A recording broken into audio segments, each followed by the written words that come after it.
A man was hunting for treasure at sea when a towering wave suddenly surged toward him. Luckily, a flying little donkey pulled him to safety just in time. That's when he spotted the colossal creature ahead, a giant whale trapped in heavy chains. No one knew how long it had been stuck there, with a lush island even growing on its back. When the whale laid eyes on Avanti, it shed streams of tears. Avanti instantly understood it was begging for help. The kind-hearted Avanti resolved to set the whale free. He hopped on the donkey and dived straight into the whale's nostril. The little donkey used the feathers on its wings to tickle the whale's nasal cavity non-stop. The whale felt an unbearable itch sweep over its body, and then its immense inner power erupted involuntarily. A massive sneeze shot out like a volcanic blast, shaking the thick iron chains until they snapped apart.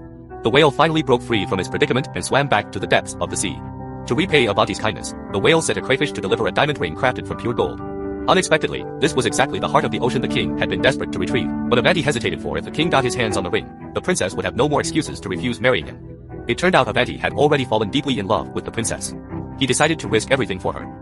Late at night, Avanti planned to secretly elope with the princess, but unfortunately, a minister in the distance spotted them. Before the two could make their escape, the minister arrived with soldiers and arrested them. The king heard the commotion, grabbed his weapon, and rushed to the window. He saw the little donkey in the distance and pulled the trigger without a second thought.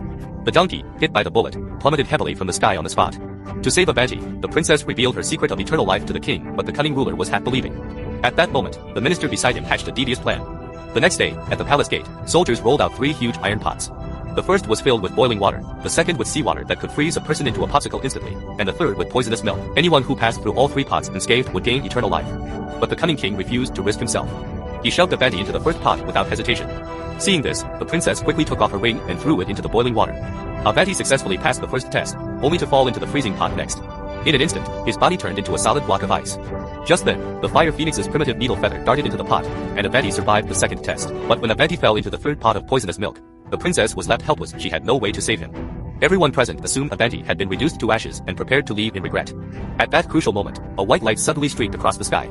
Looking closely, it was a glowing dandelion. It landed straight in the poisonous pot, and in the blink of an eye, Avanti was reborn like a fire phoenix, rising alive and well. It turned out the severely injured little donkey had struggled all the way to the end of the world and stepped on the only flower of life and death in existence. When the king saw Avanti had gained eternal life, he jumped into the pot without hesitation.